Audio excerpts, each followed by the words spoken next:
Hello, everyone, and thank you for joining today's NCCN patient webinar, Know What Your Doctors Know, Ovarian Cancer. My name is Erin Vidic. I am a member of the patient information team at NCCN. I'll be providing some background information on NCCN and introducing today's speakers. NCCN stands for National Comprehensive Cancer Network. NCCN is a not-for-profit alliance of 31 leading cancer centers across the United States, devoted to patient care, research, and education. NCCN Foundation is a nonprofit organization that raises funds for NCCN patient resources, including new and updated patient guidelines, as well as patient webinars. These are funded using financial support from generous donors. The NCCN guidelines for patients are based on the NCCN clinical practice guidelines used by healthcare providers worldwide. They explain the same options for cancer care, but are written for patients and their caregivers, family, and friends. You can view and download free copies of the guidelines for patients from the NCCN website. High-quality printed copies of the patient guidelines can be purchased through Amazon. If you ordered a free print copy when you registered for this webinar and have not yet received it, it should be arriving shortly. The Know What Your Doctors Know webinars complement the NCCN guidelines for patients. They cover a series of topics discussed by expert presenters. Viewers have an opportunity to ask questions at the end of the presentation. This brings us to the presenters for today's webinar. I'm very pleased to introduce Dr. Teresa Werner. Dr. Werner joins us from the Huntsman Cancer Institute at the University of Utah. There she serves as medical director of the clinical trials office and as associate professor of medicine in the oncology division. Following Dr. Werner, we will hear from Molly Duane. Molly is a registered oncology nurse, also from Huntsman Cancer Institute at the University of Utah. Our third presenter today is Marie DeRosa. Marie is a retired registered nurse, an ovarian cancer survivor, and the patient advocate on the NCCN guidelines panel for ovarian cancer. Now I will turn it over to Dr. Werner. Good afternoon, everyone. As Erin said, I'm Teresa Werner. I'm a medical oncologist and I specialize in women's cancer with a particular focus on ovarian cancer. I'd like to welcome all of you to today's talk. These are some of the learning objectives that I'm going to cover in my portion of the presentation today. We're going to talk about ovarian cancer incidence and survival rates, the different types of ovarian cancer, and histology. I'd like to do a brief explanation about stage and grading of cancers, and then we're briefly going to talk about surgical treatment and then finish up with medical treatment and some of the newer treatments in ovarian cancer. And as Erin said earlier, we're going to do question and answers at the end, so feel free to type them into the question and answer box.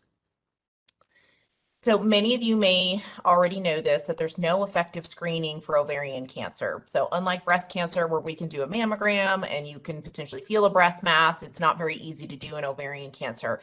And for that reason, unfortunately, a majority of patients present with advanced stage disease. So you can see here on the pie graph that over 50% of the patients that we see with ovarian cancer present with advanced stage or distant disease at the time of their presentation. And for reference sake, people ask what's the risk of ovarian cancer? Well, in the United States, 1.3% of women will be diagnosed with ovarian cancer at some point in their lifetime. So if we look at stage and we start with earlier stage or localized disease, you can see that the survival is actually very good. And then it tends to go down a little bit if there's regional disease like lymph node disease, for example, and then the survival drops off, unfortunately, if you present with distant disease. So again, the earlier stage, the better the prognosis our patients have. There are three main types of ovarian cancer, and this is just a simple cartoon. The majority of them are epithelial ovarian cancers, and if you guys can see, hopefully you can see my arrow cursor, the epithelium is this outer lining or the capsule of the ovary, and that's where the majority of these cancers start. So you can see 90% of the ovarian cancers that we see are these epithelial ovarian cancers, and that's going to be the focus of the rest of the part of my presentation today. For completeness sake, there's two other types that we take care of as well. They're the germ cell tumors. And if you guys remember, the oocytes or the eggs in the ovary, they're surrounded by these germ cells. So that would be a sort of the male equivalent of testicular cancer if you had a germ cell ovarian cancer, for example. And then the rest of this tissue here, not the epithelium and not the germ cells, is known as the stroma, and you can develop a cancer of that area as well, also known as a sex cord or stromal tumor, and that's about 5% of cancers. If we focus on that epithelial ovarian cancer, which I told you is the most common type, there are 5 main histologies or main types of that type of ovarian cancer. And I have a picture on the next slide that kind of explains this a little bit, but you guys may have heard this. If any of you are ovarian cancer patients yourselves, what type of ovarian cancer did you have? So high-grade serous represents 75% or the majority of the types of ovarian cancer that we see, but there are others here as well: endometrioid, clear cell mucinous, and then low-grade serous tumors.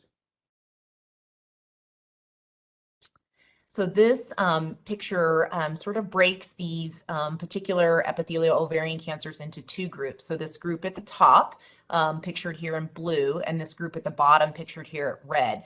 And these are actual pathology slides of ovarian cancers. So when someone gets diagnosed with ovarian cancer, whether in a biopsy or surgery, the pathologist will have a piece of that tumor and they will stain it with these colors, and that will help them help make the diagnosis. So the pathologist can tell us just by looking at it what type of epithelial ovarian cancer it is and how aggressive that cancer is. So for example, this is here at this bottom right, this is high-grade serous. This is the one that's the most common. And you can see here, just for comparison at the top, this is low-grade serous. These tumors tend to look a little bit more orderly and more like normal ovarian cancer, but as they become more aggressive or turn into high-grade tumors, they look a lot more disordered, for example. Another question patients always ask me is, how does ovarian cancer spread? And there are 3 main ways that cancer in general spreads, and particularly ovary cancer. So the most common is what we call local spread. So if you guys remember from that picture of the ovarian, the ovary surface, that epithelium or those cells there, they come off or they get shed from that surface. And within the abdomen and the pelvis, those cells can actually float through anywhere in the abdomen and pelvis and implant themselves on any of the surfaces there within the abdomen. Ovarian cancer can also spread through the lymph node system, known as lymphatic spread. And so you guys have probably felt like lymph nodes if you've ever had a cold before. This is a circulatory system in the body that helps fight infections. And then cancers can actually get into those lymph channels or those lymph nodes and spread throughout the body that way as well. In ovarian cancer, the pelvic and the intra-abdominal lymph nodes are the most common area to be involved with ovarian cancer. And then lastly, and not as commonly, ovarian cancer can also spread through the blood system, known as hematogenous spread. So if the ovarian cancer cells get into the blood vessels surrounding the ovary or elsewhere, they can then potentially go anywhere else in the body. So it's not as common as the local and the lymph node spread, but it can happen, and ovarian cancer can deposit in the liver, the lungs, and very rarely other places like the bone and the brain. One of the main parts of therapy for ovarian cancer is the surgery itself. And then we want to know how involved or where that cancer is within the abdomen and pelvis. And so many patients get referred to a special oncology surgeon known as a gynecologic oncologist, and they're the ones that perform these surgeries. So you can see in the cartoon here, the yellow, bright yellow, is a depiction of an ovarian cancer here on the person's left ovary. And then you can see the tumor has spread to the lymph nodes and then to other areas in the abdomen and pelvis. So the surgery can be quite extensive. And what the surgeon attempts to do is to remove the female organs and then other places that we know ovarian cancer likes to spread. So the fallopian tubes and the ovaries are removed, the uterus is removed. They can sample the lymph nodes, and then they look to see if there's any other visible disease, and they try to remove that as well. Some of you may have heard that called debulking surgery, and really that means is what they're trying to do is remove the bulk of the tumor. But also, the surgeon can tell us how where all the areas of the cancer are, and that's why it's known as a surgical staging procedure. So that leads me into stage. So this is the common question that we get from patients all the time. What stage am I? What does that mean? I don't understand that. And so we use the staging system here from the International Federation of Gynecology and Obstetrics, known as FIGO staging. And this is just a simplified version of it. So if the tumor is limited to one or both the ovaries, that's stage 1 disease, or what we call early stage disease. If the tumor has spread to any other area in the pelvis, and that would include, for example, the fallopian tubes or anywhere in the lower pelvis, that would be known as stage 2 disease. And then if the tumor gets to anywhere else in the pelvis, or excuse me, in the abdomen, so upper abdomen or the lymph nodes, for example, that's what we call stage 3 disease. And if it spreads distantly to other organs, like inside the liver or the lungs, as we talked about, that would be what we call stage 4 or distant disease. This next slide, you don't need to remember any of this, but I just want to explain this to you because you may get more than stage 1, for example. So your doctor may say, I used to have stage 1C disease, and a lot of patients want to know what that means. And so with each stage, we've got substages broken apart into letters here, you can see, and it's just a descriptive term so that when we talk about patient stage, we know exactly what they're saying. So if someone told me a patient had stage 1C1 disease, I would know immediately that that tumor was limited to the ovary, but that the tumor spilled at the time of surgery. So this is just sort of a complex nomenclature system so that the oncologists know exactly what stage the patient has. And then before we get into treatment, I wanted to talk about tumor grading. So a lot of patients get confused because they hear stage, they hear grade, they hear different numbers, and they're not exactly sure. So grade is what this means is that the pathologist who looks at your tumor can tell me from looking at it how aggressive that tumor is, and they give it a grade. And so we generally will grade tumors 1, 2, or 3. And grade 1 is, if you think back to that picture where I showed you the different types of tumors, the ones at the top were low grade or well differentiated. And so they looked very organized. They almost look like normal cells. And these tumors generally grow very slowly. So if you go to the opposite, which is grade 3 tumors, those were the ones pictured at the bottom. And so those are what we call high grade or poorly differentiated tumors. And these cells look very abnormal. And there's really no normal tissue structure within those tumors, and they tend to grow very fast and they can spread rapidly.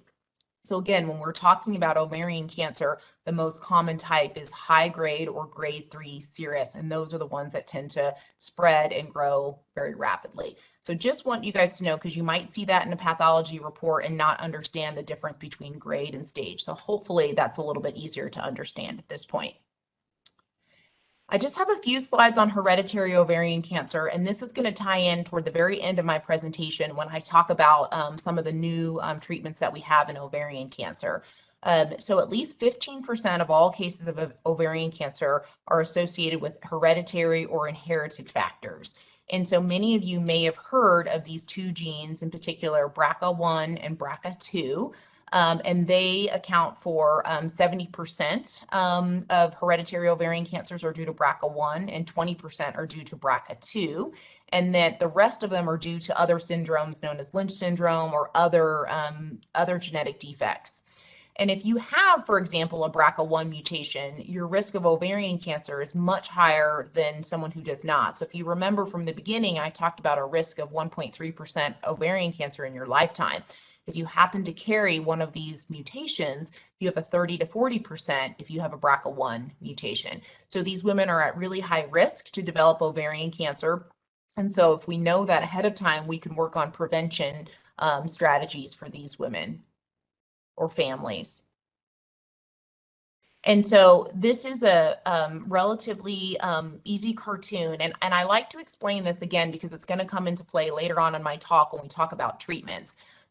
Doctors all the time will say, oh, you've got a germline mutation, oh, you have a somatic mutation, this medicine's approved for somatic mutation, and a lot of times patients are like, I have no idea what you're talking about. So this is a slide I kind of like to explain it to them. So if we can first focus on the right side of my slide, These are what we call germline mutations or genetic. So when someone gets diagnosed with ovarian cancer, we generally refer all patients for genetic testing. And what we're doing there is either sampling the blood or the saliva, for example, to see if they have one of these mutations that they've probably inherited, and that's present in all the cells of their body.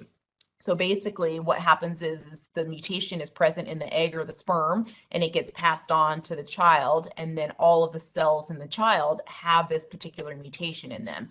These mutations are what cause these family cancer syndromes. So if you've ever heard of a family with lots of young people who have particular kinds of cancer, that generally makes us think that there must be an inherited or a genetic mutation that that family is carrying.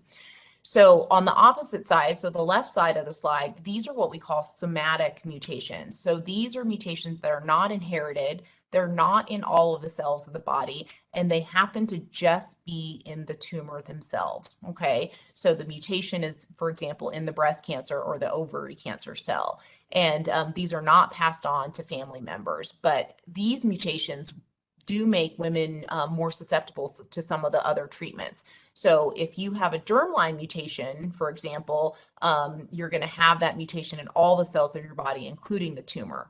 But you could just have that mutation in a tumor cell as well. So we'll get into this a little bit later, but just want you guys to know these terms, a tumor mutation versus a genetic mutation. And then this slide sort of depicts all of those other things that we talked about. So if you guys see here in the red and the dark blue at the bottom, that's BRCA1 and BRCA2. So those are the mutations that I just talked about, but there's a whole family of these genes that are very, very important in what we call DNA repair to make sure that that cell is healthy. And so if all of these genes are working well and your body and your cells can repair your DNA, we tend to say that that person has genomic stability or that tumor is genomically stable. If you've got mutations or abnormalities in any one of these, it messes up the body's ability to repair DNA. And we tend to say that that tumor has mutations, the DNA has mutations, or that tumor is genomically unstable. Okay, so basically, if everything's working, it's stable. If there are abnormalities or mutations, then it's unstable. Okay, and we'll get to that with the treatment later on. All right. So briefly, I want to talk to you guys about treatment of advanced disease. And so we talked about surgery already. So that's usually the first thing that happens. A person is found to have ovarian cancer. They get referred to a surgeon, and the surgeon attempts to remove all of their ovarian cancer. So if they can remove all the tumor and it's less than 1 centimeter left of tumor, we say that that patient had optimal debulking or optimal removal of all cancer. But in some cases, some of the cancer's in a tricky place and the surgeon's not able to remove it all, but they do their best attempt at removing the majority of the tumor. That's usually followed by chemotherapy, otherwise known as adjuvant or after surgery chemotherapy. And there are two main medicines that we use in ovarian cancer. One of them is called paclitaxel and the other one is called carboplatin. So those two chemotherapy drugs are the mainstay of treatment in ovarian cancer. Some patients who have early stage disease, so stage 1 and maybe stage 2, they may actually only get 3 cycles of chemotherapy. The majority of patients, either with stage 3 and stage 4, will generally get at least 6 cycles or 6 rounds of chemotherapy. There's also a special scenario where we can do chemotherapy before surgery. So you can imagine there may be a patient who's too ill to undergo surgery to begin with when they're diagnosed, or let's say perhaps their cancer is in a very tricky place and the surgeon's not going to be able to remove it all. So in those instances, the surgeon and the medical oncologist usually talk through things, and then we recommend starting with chemotherapy first. And so that is also known as neoadjuvant or preoperative chemotherapy. And the goal really is to shrink down the cancer, make the patient feel better, and then let them have surgery at some point. And generally speaking, the surgery can be more successful and the surgeon's able to remove all of the cancer. In a big trial where they looked at patients who did this preoperative chemotherapy first versus patients who underwent surgery, there was actually no difference in survival. So women did just as good whether they started with surgery or they started with chemotherapy. And in fact, some of the women who had chemotherapy had lower rates of complications from surgery. And in fact, more of them were able to have that optimal cytoreduction or that optimal surgery where all of their disease was removed. And then later on in my talk, I've got one slide about HIPEC therapy, and I add this for completeness sake. So this is chemotherapy given at the time of surgery. And so we're going to talk about that a little bit later, but I wanted to include that here. And then lastly, I'm going to finish up with maintenance therapy. So after we do surgery, after we do chemotherapy, we feel like our patients get into remission. And then what we want to do is we want to maintain that remission. And so that's where maintenance therapy gets its name, and that's where maintenance therapy comes in. So what we do with that is we give additional medicines after chemotherapy as more of a prevention for any kind of recurrence. So again, to maintain the remission, and we'll finish up with that at the end. All right. Just a little history. I do like history, and I like to learn how we figure out the best treatments for ovarian cancer. So there's a large national group called the Gynecology Oncology Group that does national trials for ovarian cancer. So a few decades ago, there were two sort of pivotal trials that helped us determine the standard therapy for ovarian cancer. So these were women who had ovarian cancer who agreed to participate in a clinical trial. And the first one actually showed that a platinum agent and a taxane, cisplatin, in this trial, and paclitaxel should be used as the standard treatment for ovarian cancer, because in the 1980s, paclitaxel was a newer drug. And then one step further, there was a newer medicine called carboplatin, which is very similar to cisplatin, but we know that it's easier to tolerate and maybe has a little bit less side effects. And so we wanted to see if that one was just as good as cisplatin. And in fact, this trial, GOG 158, showed just that. So these two trials are how carboplatin and paclitaxel became the standard for ovarian cancer treatment. There are many toxicities to chemotherapy, and each drug has its own set of unique toxicities. And I just have a few listed here with carboplatin and paclitaxel. And Molly, who's my clinic nurse, she's going to go over some of these symptoms and symptom management in her portion of the presentation today. If you remember back from the very beginning when I talked about the survival rates of ovarian cancer not being as good as we want them to do, many of us have tried to figure out, well, how can we improve that survival? Is there a way we can modify that chemotherapy regimen to help improve survival? So there's many different ways to think about this. Could you add more chemotherapy? So is more better than those two drugs, carboplatin and paclitaxel, that I talked about? Can you give higher doses, or can you give the chemo more frequently? Would that help us improve survival? Can you give the chemo differently? Both of those drugs that I've talked about are given through an IV, so it's intravenous and goes into the bloodstream. But what about giving the chemotherapy right into the abdomen, for example? Would that make things better? Can we add different therapies? So targeted therapies are a new group of medications that are out that we're going to talk about. And then lastly, maintenance therapy. So after chemo, can we give patients additional drugs to help maintain that remission? So these are all things that are being looked at and have been studied to see if we can improve outcomes for our ovarian cancer patients. So this was a pivotal study known as GOG 182 trial, and it was published in 2009. And really what this trial looked at is if we add a third chemotherapy agent to this carboplatin paclitaxel backbone, will that help us improve survival? So we looked at 3 different chemotherapy drugs added to this regimen in different fashions, and lo and behold, there was no improvement in survival. So women didn't do better despite adding a third drug. So we know in this instance, an additional or more chemo was not better for our patients. If we look at different routes of administration, one of the other ways that we can give chemotherapy is into the abdomen or into the pelvis, known as the peritoneum. And that's where this term comes from, inside peritoneum, or IP. You guys may have heard this before, IP therapy. So this is chemotherapy given directly into the abdomen with the thought that if we put the chemo exactly where that tumor started and spread, that would help improve our outcomes. And so it is recommended for women who have stage 3 disease and for those women whose cancer was all removed at the time of surgery. So it doesn't work very well if there's large amounts of tumor left behind. So it's for people who have had an optimal surgery. So there were 3 trials you can see in the late 90s and early 2000s that studied different ways to give this intraperitoneal therapy. This final trial in 2006 that was published led the National Cancer Institute, or the NCI, to issue what they call a clinical advisory. So this data was so compelling for ovarian cancer patients that they said anybody who has advanced stage disease should potentially be considered for intraperitoneal chemotherapy.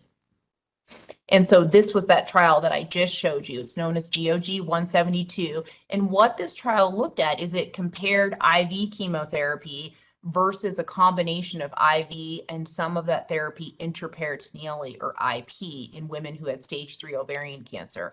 And lo and behold, the survival rate for those women who received the intraperitoneal chemotherapy was much better. And so many of you probably on the call are thinking, well, why aren't we doing this all the time then? The problem with this chemotherapy, when you give it intraperitoneally, you can have a lot more toxicity. And so in this trial, only 40% of the women who were enrolled on the intraperitoneal part were able to finish the therapy. So there were so many complications and too many intolerable side effects that those women had to stop the intraperitoneal therapy and just receive the IV therapy. And so while it improves survival, if we can't get even half of our women through it, it's probably not going to be the best option. So one of the trials that we did just recently within the last 5 years is GOG 252, pictured here on the right side of my slide. And so we thought, well, maybe if we decrease the dose of the intraperitoneal therapy or use a different platinum agent, maybe that will make it more tolerable for women. And lo and behold, it did make it more tolerable. But unfortunately, we didn't see the improvement in survival that we saw. So that sort of leads us to conclude that, you know, if you can use high doses and a woman can tolerate it, perhaps it's better, but the majority of women cannot, which is why we still mainly use the IV only route for chemotherapy. But I do like to cover this because it's an important part of history, and some of you may have been offered or may have heard of people who have received intraperitoneal therapy before. And mainly too, because HIPEC therapy, which I just mentioned briefly when we talked about different kinds of treatment, this is a newer therapy that includes intraperitoneal, or giving that chemotherapy right into the abdomen. So the chemotherapy in this study, cisplatin, the older sort of agent that we used to use, is heated and it's put directly into the abdomen of a patient at the time of their surgery. So in 2018, there was a big study done in Europe, and they looked at women who they could not go to surgery first. So these are women who were going to have chemotherapy first, and their tumor actually responded to the chemotherapy. So at the time of surgery, they were split 50-50 into a group that received the chemotherapy at the time of surgery versus the group that did not. And the women who did get the heated intraperitoneal therapy actually had better survival and less chance of recurrence. So in a subset of ovarian cancer patients who have high-grade serous, that particular type, who are stage 3, and who can have a complete surgery after chemotherapy, they should be considered for HIPEC therapy at the time. And then after they receive that chemotherapy, they return and finish the rest of their chemotherapy. So this is a very new treatment option for a particular subset of women that uses intraperitoneal therapy. All right, and then I'm going to finish my portion with some targeted therapy options. And so if you remember before, adding more chemotherapy doesn't improve survival, but perhaps adding a targeted therapy. So this is not chemotherapy that kills rapidly dividing cells. It has a particular target. So is that an option to use, especially in the maintenance setting? So in this little cartoon, which I know is very, very busy, this is an ovarian cancer cell pictured here in yellow. And there are many pathways within a cell that tell the cell to grow and divide. Also, cells have different receptors on their surfaces that we can target. Within the cell's nucleus, or main place where the DNA is, there's lots of different targets. We're going to talk about these PARP inhibitor medicines in the coming slides. And then there's also ways that the ovarian cancer can interact with its surroundings, and perhaps those are different targets. So you can see here, this pink cylinder is supposed to represent a blood vessel or an endothelial cell, and there's a particular protein called VEGF that is made not only by the ovary cell, but also by blood vessels. And this is a newer target in ovarian cancer as well. So this is a picture of an ovary cell, and you can see these little cartoon figures off to the sides. That's that protein VEGF. So it's made by the blood vessel and also made in excess by the ovarian cancer cell. And this protein actually stimulates blood vessel formation to the tumor. So you can imagine the tumor has now tricked the body into providing it with blood vessels so that the tumor can grow preferentially. So this treatment, this targeted therapy I talked about, the generic name is bevacizumab is the name of it. And it's pictured here as these like aqua colored antibodies with these pink tips. And it's an infusion that we give patients. And what it does is it binds up this extra protein so that the body won't make blood vessels to the tumor.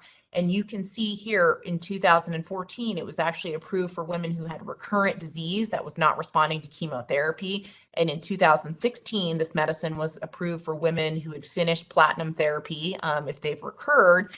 And then in 2018, the Food and Drug Administration actually approved the medicine for newly diagnosed ovarian cancer patients after they had finished chemotherapy. So you can see sort of the timeline here. So an exciting new target for us in ovarian cancer. So just an example of a different therapy that we can use to help improve outcomes in ovary cancer.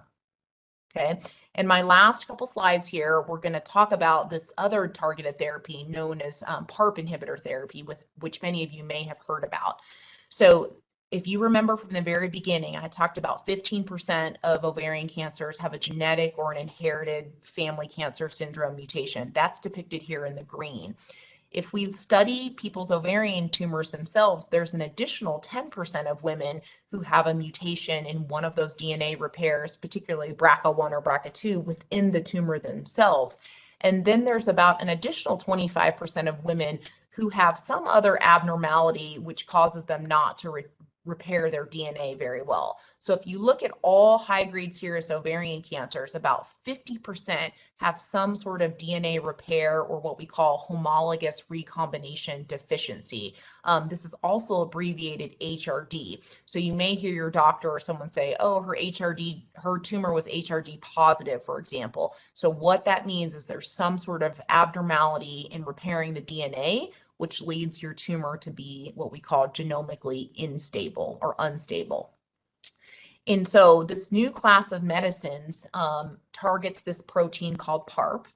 And so PARP is a protein that's made normally in your body that helps repair DNA. So if you remember back from biology class, when your cell divides, it has to copy your DNA and then split the DNA into the two daughter cells, for example. And so sometimes in that process, there's mistakes in the DNA that can lead to these breaks. And PARP's a really important protein, and it comes and fixes the mistake. And so if this is here and it's working just fine, your DNA is repaired and everything runs smoothly. Okay, so if we have a medicine known as a PARP inhibitor that can block this protein or take it out of the equation, the DNA can't repair itself, and then it turns into these double-stranded breaks. So the DNA is really in trouble here. And in a normal cell, if you've got all your DNA processes intact, it will come in, fix these mistakes, and your cell is fine and everything is good. But if you've got problems with DNA repair, and so if you guys think about that, so those would be patients whose tumors have DNA repair problems, so a BRCA mutation or other mutation. So if you can't repair these double-stranded mistakes, the cell dies. So this therapy that we're going to talk about, PARP inhibitor therapy, really takes advantage of these tumors that have DNA repair problems. And if we add this medicine on top of it, then the cell can't repair itself and die. And that's exactly what we want in an ovarian cancer cell. So these medicines, there are the top 3 here are actually approved for use in ovarian cancer. And we had initially studied them in women whose cancer had come back, and then in women whose cancer had just come back initially or a first recurrence. And now several of these medications are approved in newly diagnosed women who have initially been diagnosed with ovarian cancer. So they're most commonly used in people who have BRCA mutated tumors or those HRD or genomic unstable tumors. Depending on the medication they're taken, it's an oral pill taken once or twice daily. And these medicines are taken for 2 to 3 years after chemotherapy to help prevent recurrence. And there are many side effects of these medicines, although generally better tolerated than chemotherapy. There are some side effects that have to be discussed with the patient. And then olaparib, or also known as Lynparza, is a medication that was initially approved in 2014 for recurrent cancer, and then in 2017, regardless of the BRCA status, and then most recently in 2018 in December for women with newly diagnosed ovarian cancer for maintenance therapy. So after chemotherapy is over, to help maintain a remission. And then these next two slides just depict the other ones. Niraparib is a different one, known as Zejula. It's also last year was approved in frontline therapy as well. And then lastly, rucaparib, also known as Rubraca, was approved in 2018 in newly diagnosed patients. And then if you, veliparib is a newer one with a big trial that we participated in that is seeking FDA approval. So again, just to illustrate the fact that there are many new drugs, this particular class of drugs, which is actually very effective in ovarian cancer. And then lastly, that targeted therapy that I talked about, bevacizumab, that targets that important protein from blood vessels, it has been shown in combination with a PARP inhibitor to improve survival after chemotherapy as well. So just last year in May of 2020, the FDA approved this combination in patients who were newly diagnosed who had a response to chemotherapy who had a BRCA mutation in their tumor. So lots of new advancements of targeted therapy in the use of ovarian cancer. And lastly, I just want to finish up with this slide. Erin had told you in the beginning that I'm the medical director of clinical trials here at Huntsman at the University of Utah, and clinical trials are very important to me. This is how, you know, we figure out what the best treatments are, what's effective for ovarian cancer, what can actually improve outcomes. And so I talk about clinical trials with all of my patients, and I really ask patients to be advocates for themselves too. If you or your family members have been diagnosed with a chronic illness or cancer, for example, to make sure you always ask your doctor, you know, hey, I heard a talk, and am I eligible for a clinical trial? And so there are a lot of misconceptions about clinical trials and placebos and those kinds of things. But we do clinical trials for all stages of cancer. So newly diagnosed cancer, recurrent cancer, metastatic cancer, and a lot of these are building upon the standard therapy that we know works and potentially adding an additional drug. So just like those medications I just showed you, those were all clinical trials that our patients participated in to show that those were a new way to help prevent ovarian cancer.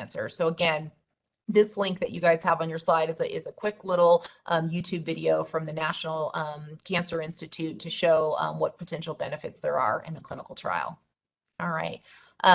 So thank you for your attention. I'm going to turn it over to Molly Dwayne, who's my nurse that works with me in clinic, and she's going to talk to you guys about some of the common symptoms that we encounter in symptom management. Molly. What I'm going to talk to you guys about today is symptom management. We're going to talk about the most commonly experienced side effects and complications that ovarian cancer patients face. And my goal is to help you better identify what is causing each side effect and how to best talk to your team about it.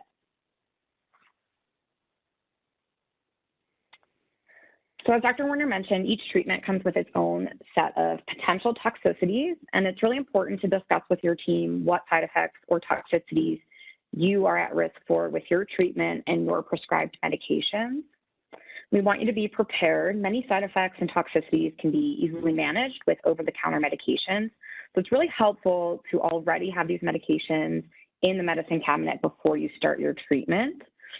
And one of the most useful tools during treatment is a symptom diary. And I'm going to talk about this quite a bit today. And this is just simply somewhere where you can keep track of your side effects, your pain, and even questions that you have for your doctor that you can bring with you to your appointment. We never see our doctor, I think, as often or for as long as we'd like to. And so sometimes we have a question that comes up the day after we see our doctor. It might be several weeks before we can see them again. So it's great to have something that you can write it down in. And we'll go into more detail about how to use those in the upcoming slides. And there are a lot of different ways you can track your symptoms. There are smartphone apps specifically for tracking side effects from different treatments.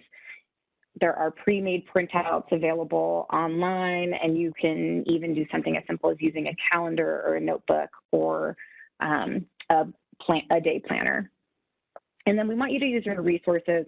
Your team is there to help you, so don't hesitate to call them, to ask them questions, and to ask them to connect you to resources. Every facility has different resources, and so it's great to reach out to your team and see what is available to you. And then if there's something that you're missing, there are plenty of places like NCCN that provide wonderful webinars for you to come to that you can talk to doctors and nurses and former patients as well. There are many things that are abnormal for the majority of the population and probably for your life prior to your cancer diagnosis, but then they may be completely normal or even expected following a new diagnosis or recurrence and before, during, and after treatment. So talking to your team and using resources like this one can help you know what to expect once you've been diagnosed or when you're starting a new treatment. And having that expectation kind of takes out a lot of the guessing and a little bit of the stress associated. All right, first things first, cancer patients are at high risk for infections, and fevers are a very important warning sign. So your team will always want you to call so they can evaluate your individual risk. So we call a fever anything over 100.4 degrees. So regardless of anything else that you're feeling in your body, any other symptoms, or what can often happen is you have a fever and nothing else, please still call your team because they're going to want to talk through you and evaluate you and possibly have you be seen, because this could be a sign that something else is going on. All right, constipation is extremely common in patients with ovarian cancers. It's seen in patients prior to diagnosis, following surgery, and anytime anti-nausea medications or narcotic pain medication is used. We're going to talk a little bit about prevention, monitoring, and treatment, but I also think it's really important to understand what could be causing this constipation. So when you have active disease like tumors and nodules implanted onto the bowel, those can press on different parts of the intestines and make it more difficult for stool to move through the intestines. And that's commonly seen prior to diagnosis and also with recurrent disease. Then surgeries can leave a little bit of scar tissue behind in the abdomen, and that can create some narrowing or some pinching of the intestines and little tiny areas of the tissue in the abdomen that sticks together, and that can just slow things down. And it can also be a little painful from time to time. Many medications that are used during treatment can increase your risk of constipation, such as opioids and anti-nausea medications. And then cancer patients are at risk for decreased oral intake from nausea and decreased appetite, as well as inactivity caused by fatigue, either from the cancer or the treatment itself. So I always warn patients to expect to experience constipation periodically throughout your treatment, and so it's really important to know how to manage this. At home, we encourage our patients to try to drink 2 liters of caffeine-free fluids every day. So this caffeine-free, unfortunately, means also no soda. So lots of sodas contain caffeine. So make sure that we're drinking water, juice, electrolyte mixtures like Gatorade. That's what we would count towards those 2 liters. We want fiber in the diet, whole grains, vegetables, fruit. And then fun, of course, is a little bit of daily physical activity. So talk to your doctor about what type of physical activity is going to be best for you. But we're trying to be moving every day because that promotes GI motility and helps stool move through the intestines. When we're monitoring, so this is in your symptom diary or on your calendar, in your planner, in your phone, what have you, we're looking for patterns. So do you notice that you're getting constipated 2 to 3 days after chemotherapy, or maybe the day after you have an acute pain crisis and take extra pain medication for it? We're also wanting you to note what color your stool is and the consistency and texture, and we'll circle back to that in a couple of slides. To treat this at home, we always say, nurses always say we're going for the push and the push. So stool softeners, which are also called osmotic laxatives, they draw water into the stool to soften it.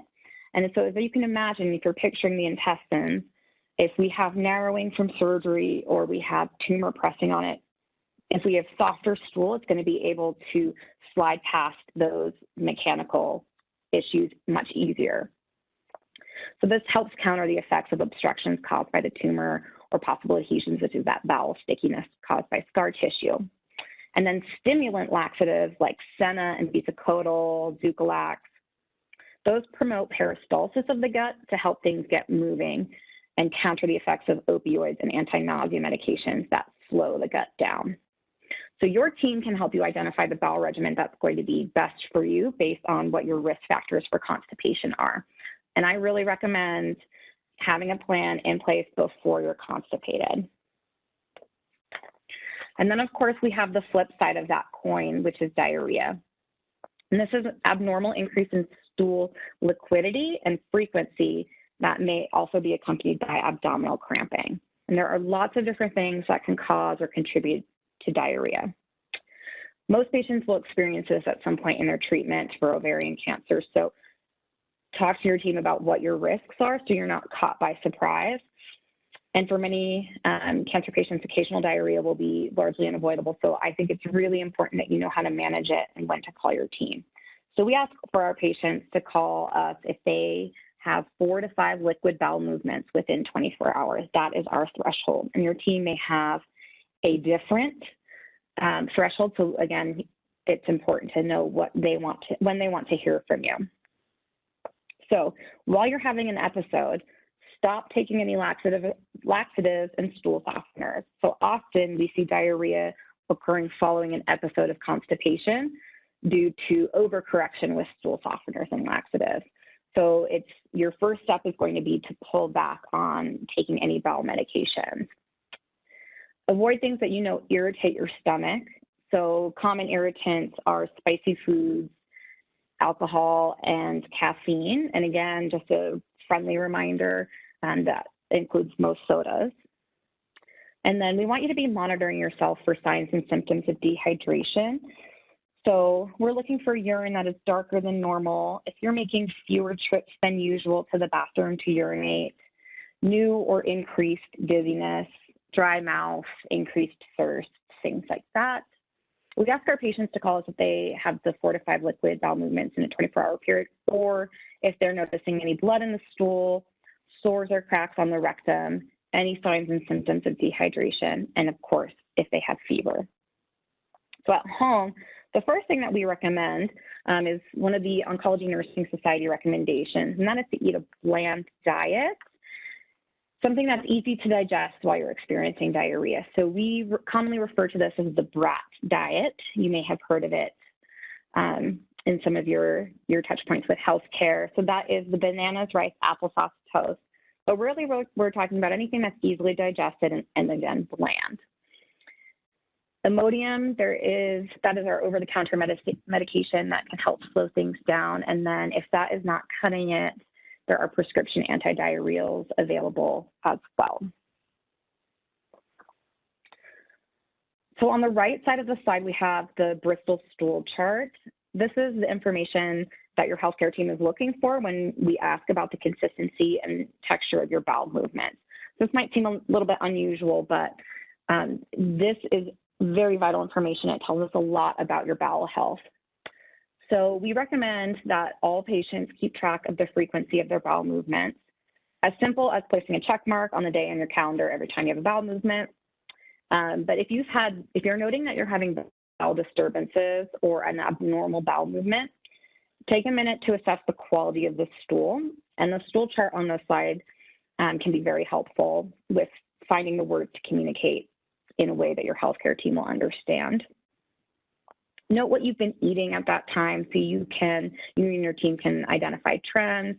Have you been less active? Have you been more nauseated? Have you taken more pain medication? Things like that don't maybe seem related will have a big effect on your bowel health.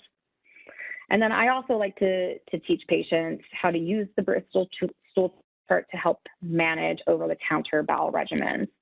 So it can help you see when you might need to start or stop taking stool softeners and laxatives. So type 3 and 4 stools are usually the goal for most patients. So let's say you find yourself at a type 1 or a type 2. This is probably an indicator that you need to get some more fluid and some more fiber and possibly bring on some stool softeners and laxatives. Versus if you're type 7, you should be asking yourself, am I still taking stool softeners and laxatives? Can I back off? Is there anything else that I'm doing that might be contributing to this? All right, it's also one of the things that I find to be really common difficulty for patients and healthcare workers is not communicating well about pain. So lots of different people and providers have different language that they use, and I'm sure everybody's heard of different pain scales, and there's plenty of those out there. And pain is unfortunately something that is, again, really common, and most cancer patients will experience this at some point in their treatment. So we want to make sure that you have the vernacular that you need to communicate to your team. So on your right, you see some words that may help you describe your pain. And on your left, we have the functional pain assessment tool. This is my favorite, functional pain scale. And this can be really helpful for cancer pain because it's helpful for that persistent and chronic pain. And this helps us evaluate how you are functioning throughout your day with this pain that is associated with your cancer. So for example, 3, you're uncomfortable, you can feel the pain, it's bothering you, but you can ignore it most of the time, versus severe, my pain is all that I can think about, I can barely talk or move because of the pain. So healthcare, your doctor, your nurses, we're really looking for how is this pain affecting your day? And so we'll ask you where you're at on the pain scale, and this is sort of what we're looking for. So I think it's really helpful for patients to have this information. And then you'll often hear, especially your nurses, say, okay, can you describe that pain for me? And that can be a little bit frustrating for patients, especially when they're currently experiencing pain. So again, it's helpful to have those words kind of at your fingertips and some of those phrases at your fingertips. But I promise those description words really help your team better understand what type of pain you're experiencing and can help them assess and triage you. So for example, burning pain is associated primarily with neuropathic pain, which can be caused by surgery, tumor pain, or peripheral neuropathies caused by the Taxol drugs, which are some chemotherapies.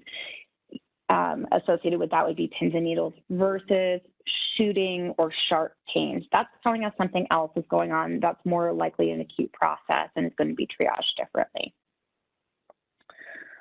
So we also want to set the expectation. Often in the outpatient setting, we can't make you totally pain-free, and pain is often associated with cancer. So it's important to have realistic expectations about pain control and what tools you have to control it. So write down things in your notebook, things that you notice make your pain worse, certain activities, certain things that you eat, and things that help, like rest, pain relief medications, and alternative modalities like acupuncture, massage, ice, or heat, and any side effects that you've noticed when taking pain relief medication. And then you can talk to your team about setting pain goals and what would be the most manageable number for you, where you'd like to be in a comfortable place where you can still participate in daily activities. All right, difficulty sleeping is another really common problem for cancer patients. Lots of contributing factors such as steroids that we prescribe, anxiety, reduced daytime activity due to fatigue, pain, hot flashes, depression. There are some simple at-home adjustments that you can make, and initiation of sleep routines to help make falling asleep easier. So we want you to let your team know if you're struggling with sleep, but some easy changes you can make at home would be during the day. We want you to try to see the sun. So this will facilitate healthy circadian rhythms in the body and help you feel awake during the day and sleepier at night with the production of melatonin. We want you to be physically active during the day if possible, if that's something that you can tolerate. And nap responsibly. So rest when you need it, but limit naps to under an hour and try not to nap past the early afternoon. And then 30 to 60 minutes before bedtime, we want you to follow the same steps every night, including things like putting on your pajamas and brushing your teeth to try to reinforce in your mind that it is bedtime. But most importantly, unplug from electronics. So a 30 to 60-minute pre-bed buffer time that is device-free. That is cell phones, tablets, laptops, and TVs. Those all can cause mental stimulation that is hard to shut off, and it can also generate blue light that may decrease melatonin production. Then we also want to dim our lights. We want to stay away from bright lights for that same reason, and they can hinder the production of melatonin, which is the hormone that your body creates to facilitate sleep. And then at bedtime, lights out. The CDC recommends sleeping in a dark, quiet room to get the best night's rest. And this doesn't work for everybody, but it's something to try if you find yourself struggling in this arena. Decrease noise, get comfortable. The CDC also, interestingly enough, recommends using bedding pillows and blankets that are comfortable to you. So don't feel guilty to invest in some really cozy blankets and pillows and whatever you can do to make yourself comfortable. Again, there is a lot of pain associated with cancer and its treatment. And so anything you can do to make yourself more comfortable and pain-free is going to help you. And of course, don't force it. So we want you to have a healthy mental connection between being in bed and actually being asleep.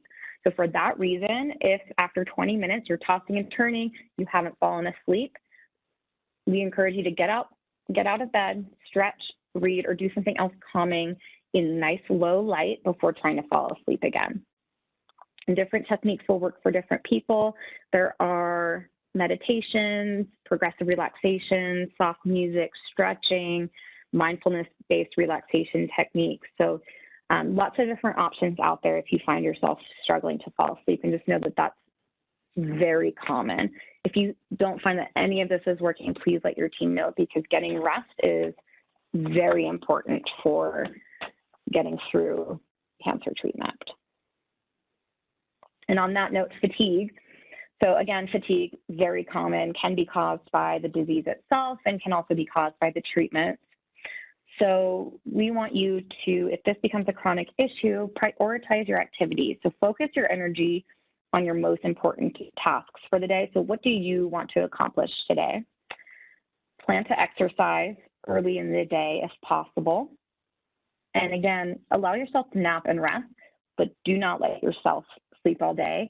And again, if we remember from our previous slide, nap responsibly. So try to limit your naps to under an hour and prior to early afternoon.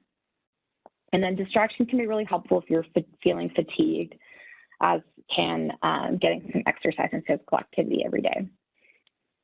We want you to call your care team if you can no longer get out of bed or do your daily activities like brushing teeth and getting dressed.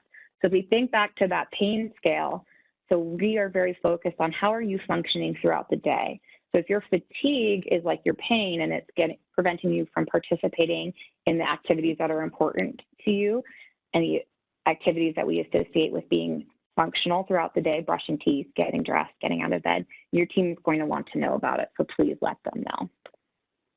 All right, and I will turn the reins over to Marie DeRosa. Okay, thank you, Molly. I would like to start with a little about myself. I'm a 3-time cancer survivor, the latest being stage 4 ovarian, and I have been cancer-free for 5.5 years. I have been the patient advocate on the NCCN ovarian cancer panel going on 5 years now. Know that the doctors and staff of NCCN work hard to improve the newest and best standards of care. They meet and reevaluate everything each year. They definitely fight continually for the patient. Briefly, I would like to talk about setting up your support group and communicating with your care team. You have been diagnosed with cancer and suddenly your whole world turns upside down. So many decisions and uncertainties. Where do I go for my treatment? What doctors do I choose? Start by identifying and forming your support group. This may consist of your spouse, family, friends, as well as your healthcare team. Your healthcare team consists of more than your doctor. There are many on this team ready to help you and answer questions as needed. You will want someone who will give you emotional support, maybe someone else to do research, like listening to this webinar. You may also want someone who you can discuss the dark side of cancer with. What if my treatment doesn't go as planned? Bring a support person with you when you have a doctor's appointment. With COVID-19 restrictions, you may not be allowed to bring someone in. Ask to have that person on speakerphone so they may ask questions and write down important details. If you like percentages, let your doctor know this. Maybe you are looking for a support group or access to patients going through the same situation. If you don't want bad information over the phone, let your doctor know this also. The important thing is to communicate with your desires with your doctor. Lastly, never make decisions out of fear. All of us have heard horror stories about someone went through. This is not the norm. Again, ask questions. How much will this treatment cost? Or what are the side effects of this medication? And how severe are they? Always get the information before making decisions. Hopefully, when you signed up for this webinar, you received your patient guide to ovarian cancer. If not, I hope you go online and request one by going to nccn.org. You may want to read it cover to cover or just read the area where you are with your treatment. There is a wealth of information in here. Towards the back, there is a glossary that will help you with terms the doctor uses. This slide lists the websites of several ovarian cancer advocacy groups that may be of interest. All of these and other resources can be found in the 2021 Patient Guidelines for Ovarian Cancer. The web has a vast amount of assistance.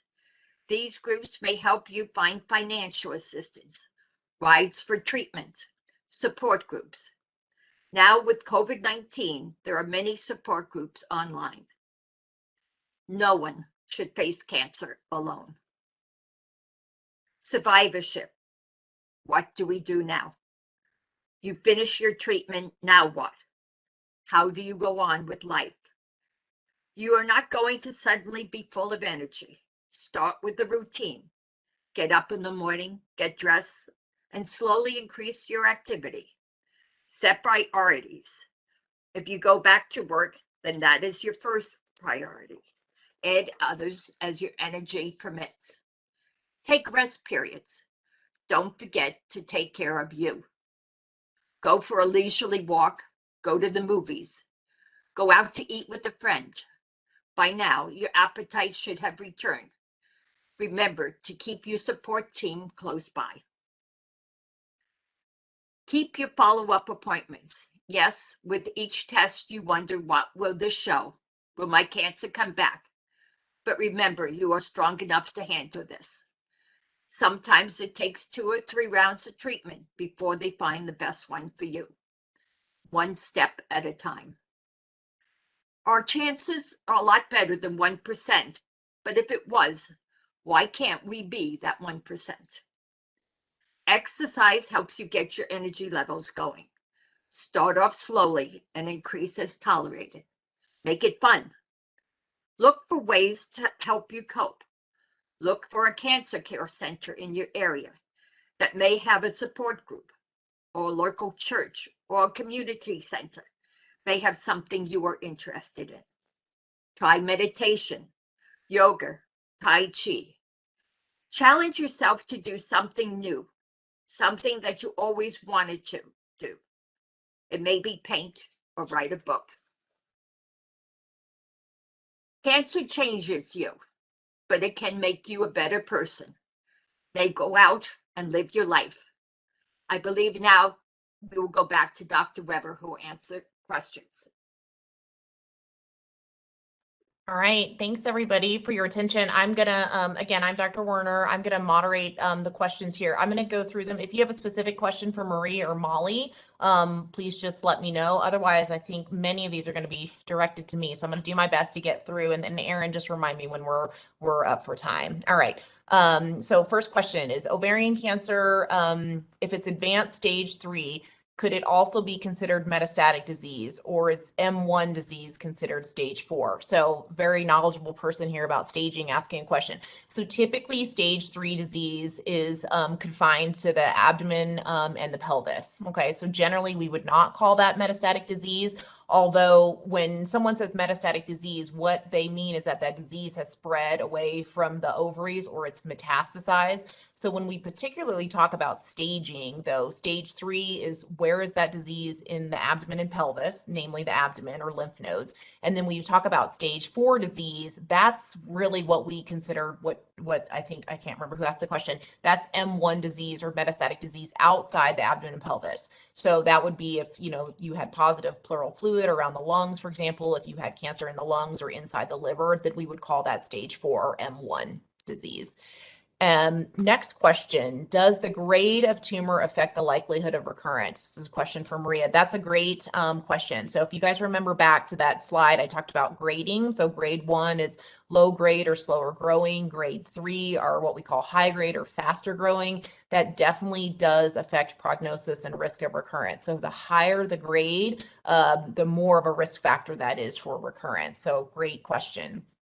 And then next question, overall, with updated treatment options, how has the survival rate improved for ovarian cancer patients? That's another great question. So a lot of the historic data about survival is sort of older data looking at databases for ovarian cancer survival. With these newer treatments, we haven't quite captured sort of the long-term data about survival. But if you look at some of these newer trials that are adding these new therapies on, there is a definite improvement in survival. So not only a decreased risk of recurrence, an improvement in survival. And so just to clarify that, because some people think, well, if my cancer comes back or I recur, does that mean I'm going to die? And the answer is definitely not, right? So we have lots of treatments for recurrent disease. And so the goal really with any treatment is to prolong their survival, so make patients live longer, but also have an improved quality of life. So those are our goals there. So definitely improvement in survival with these newer treatments. Okay, next couple questions are related to clear cell cancer. And so the question is there anything promising for clear cell, particularly PARP inhibitors or immunotherapy? So great question. So clear cell is one of those rare histology types. And historically, people say that those tumors are maybe not as responsive to that standard chemotherapy with the carboplatin and paclitaxel. So perhaps there's a higher risk of recurrence. So we know the biology of clear cell tumors are actually pretty different than some of the high-grade serous cancers. And so there are particular pathways that are overactive in clear cell. So namely this pathway called PI3 kinase. There's also common mutations in a gene called ARID1A, for example. So there are particular drugs that are being studied that target those particular pathways that may be promising in clear cell. So for any of you with clear cell cancer that are on the call, definitely talk to your doctor about clinical trials. Although chemotherapy with platinum and taxane is still the mainstay, there may be a trial with added therapy, targeted therapy in particular. So the last part of that question, I think, was about immunotherapy. So many of you may have heard of this new class of therapies that I didn't talk about in my presentation called immunotherapy. These are agents that rev up your body's own immune system to help fight cancer. And many of these medications are approved in certain cancers. So for example, bladder cancer, lung cancer, melanoma, there are a lot of new immunotherapy agents. And those are being studied in ovarian cancer. Our preliminary work with immunotherapy in ovarian cancer has not shown it to be as effective And that's for a couple different reasons. We can rev up the immune system really well with these medicines, but if we can't get those immune fighting cells to the tumor or help those cells find the tumor, then they don't work as well. So in ovarian cancer, we're looking at different ways to rev up the immune system, or using 2 different drugs, for example. So maybe an option in clear cell as well. But again, that's a great opportunity to talk about enrolling in a clinical trial for clear cell. All right. Next question. Is it true that if you're sterilized, should you not develop ovarian cancer? So I think we first need to define what we mean by sterilized. So, if the question is asking about taking out the ovaries and the fallopian tubes, then the answer to that is yes. So if you remove the ovaries and the fallopian tubes, which is where we think the majority of ovarian cancers start, your chance of developing cancer is very, very low. Okay. So in those patients who are really high risk for ovarian cancers, those that have ovarian cancer in the family, that have a genetic mutation, for example, we actually recommend what we call risk reducing surgery, which is removal of the fallopian tubes and the ovaries in those patients to decrease their risk. Now, if you remember from that slide where I showed those cells that are on the epithelium or the outer covering of the ovary, those are the same cells that line the abdominal cavity or the peritoneum.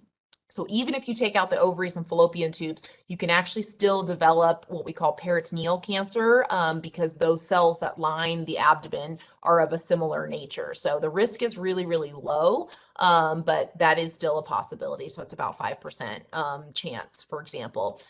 There's also data to show that if you've had a tubal ligation, so if you've had your tubes tied, for example, that's about a 20% decreased risk of developing ovarian cancer. And then there's some data to show if you remove the uterus, so that is known as a hysterectomy, which is very different from taking out the tubes and the ovaries. Sometimes that's all done together. There's also a decreased risk of developing ovarian cancer as well. So great question. All right. There's some complicated questions about the intraperitoneal data that I showed you guys. So if you think back to when we were talking about giving the chemotherapy intraperitoneally, the question is there an intraperitoneal only arm? And historically, we did not just give the intraperitoneal therapy. So it was always a combination. So the details of that are the Taxol medicine, for example, was given IV on the first day. The platinum therapy was given in the belly or intraperitoneal on the second day. And then the second week, the patients came back and they received intraperitoneal therapy with Taxol. So it was a combination of both. And again, when compared to IV therapy alone, the initial study showed that that was actually very promising. But again, the dose was limiting as far as how many women could complete that therapy. All right, let's see.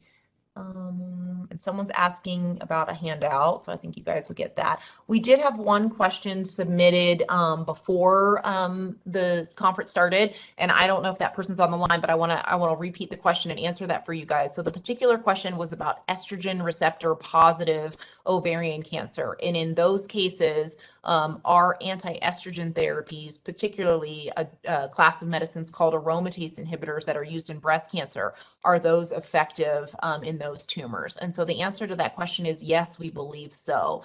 So there are, it's less common for ovarian cancers to be estrogen receptor positive, like in breast cancer, for example, but there are certain subtypes that are. So the low-grade serous tumors, for example, tend to be estrogen positive. So we're actually looking, there's a national trial going on right now comparing chemotherapy to a pill or an anti-estrogen known as letrozole, which is used in breast cancer. And so the question is, in some people who have low-grade serous cancer, can you potentially forego the chemotherapy altogether and just use anti-estrogen, or can you give those women anti-estrogen therapy after chemotherapy? So a very active area of research. And so again, for those particular tumors that may be estrogen positive, that is a potential treatment option as well. So that was a great question.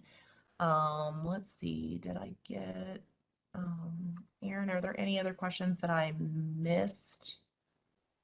There's a question about in the advancement of targeted therapy for ovarian cancer, what molecular pathology tests are currently requested to aid in the management of treatment of patients? That's a great question. So in ovarian cancer, we know that surgery and carboplatin and paclitaxel chemotherapy are the mainstay. In a newly diagnosed patient, we actually will do two forms of testing. So number one, we will do genetic testing to see if they've got an inherited mutation in their family.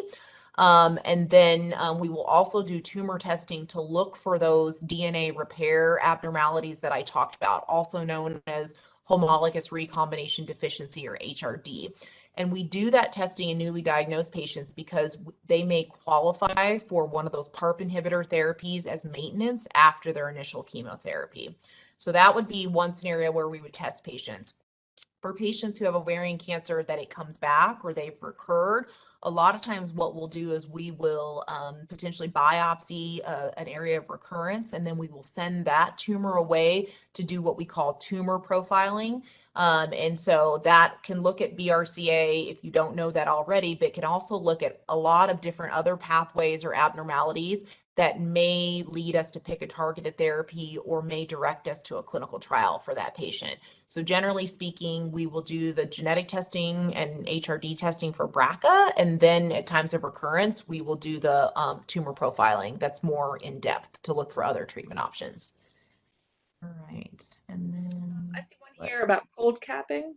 Okay, yes. Oh, sorry, I'm just scrolling down. Great. So that's a great question. So the question is cold capping recommended for ovarian cancer patient, or is there enough risk of scalp cancer to not make it worth it? So just to let you guys know, so there's if you apply extreme cold to areas of the body, what it does is it decreases blood flow to that area, and in a sense that would decrease the chemotherapy to that area.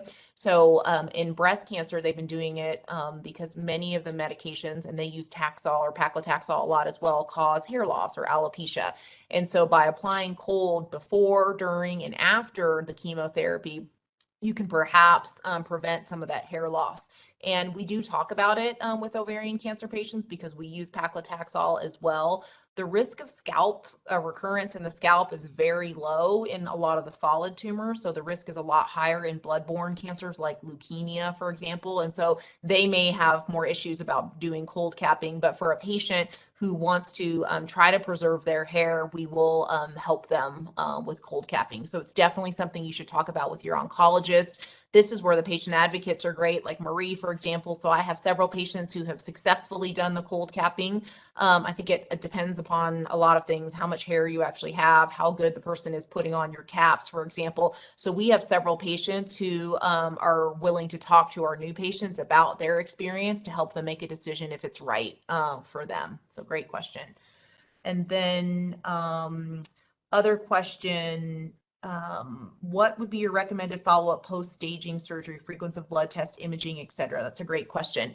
So a lot of the follow-up really depends on the stage and what your treatment is. So if we look at women who have had surgery followed by chemotherapy, you know, at my institution, they have two oncologists. So they have the surgical oncologist, the gynecologist, and then they have myself as a medical oncologist.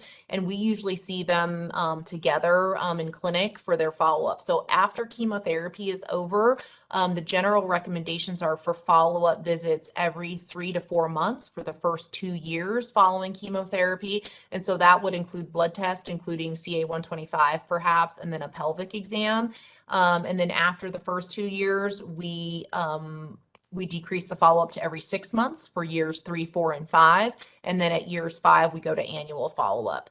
The question of CAT scans is very patient specific. So there's no general recommendations for you have to do CAT scans at said interval. So I'm a member of the NCCN ovarian panel, and we help write some of these recommendations for doctors all across the country.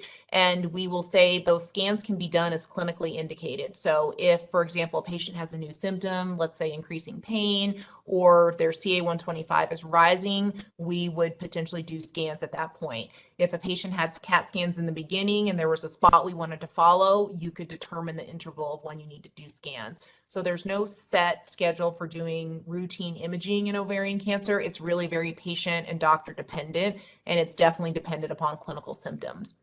that generally every 3 months, every 3 to 4 months for the first 2 years, and then every 6 months thereafter. And I tell my patients, just because we have an appointment scheduled at 6 months, if something comes up at month 2, call me, we'll get you in, we'll see you right away. So again, it's a matter of knowing your body, and if you have new symptoms that won't go away that are suspicious, that's when you need to call your doctor even sooner. Okay, great question. Let's see, the molecular pathology, I think we talked about that. A question about vitamin B12 and how does that reduce neuropathy? So that's a great question. So neuropathy is a very common side effect of chemotherapy, particularly the paclitaxel. So that's numbness and tingling that people can experience in their hands and their feet after chemotherapy. And we wish we knew why some people develop it and others don't. We find that the more Taxol you give someone, the higher chance it has of happening. And so there's a lot of anecdotal data about lots of vitamins and things like that. For example, B12. It's generally, most of the data with neuropathy is with vitamin B6. We don't generally use it preventatively, but a lot of patients take B6 within their multivitamin, which is fine. We encourage that. Very, very high doses of certain vitamins, including B6, can actually be detrimental. So make sure you speak to your oncologist about any supplements and particularly doses of vitamins that you're taking. Sometimes in patients who have developed neuropathy or developing neuropathy, we will use that, what we talked about with cold capping, except we will actually use ice around their wrists and their ankles to help sometimes decrease that risk of neuropathy in those patients as well. So again, if you're developing neuropathy or you already have existing neuropathy before you start chemotherapy, very important to talk to your oncologist about ways to mitigate the development of that or those symptoms during treatment. All right, and then let's see, follow up. Okay, there's a question in particular about endometrioid type early stage cancer. That's a great question. So early stage disease, we generally find that again, if they had a good surgery, we can generally do less than 6 cycles of chemotherapy, so particularly 3 cycles of chemotherapy. Again, it's hard for me to speak about specific treatments without sort of knowing the whole situation, but generally speaking, those patients would probably get less chemotherapy, assuming they had a good surgery, and that might be a patient that the doctor may talk to them about anti-estrogen therapy if their tumor was estrogen positive. Okay. Let's see. And Erin, any other ones?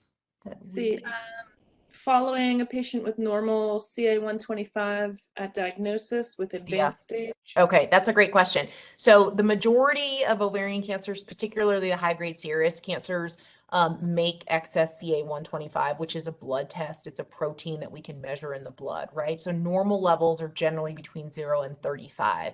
And so in a patient who's suspected to have ovarian cancer, we love to get a CA-125 level before they have surgery, because after surgery, that level can drop to normal. So if you don't have a baseline before surgery, oftentimes it can be normal or very reduced at the time you start chemotherapy. So it's great to have a baseline. If you don't, and it's normal when you start chemotherapy, then we don't know if it was high before or not.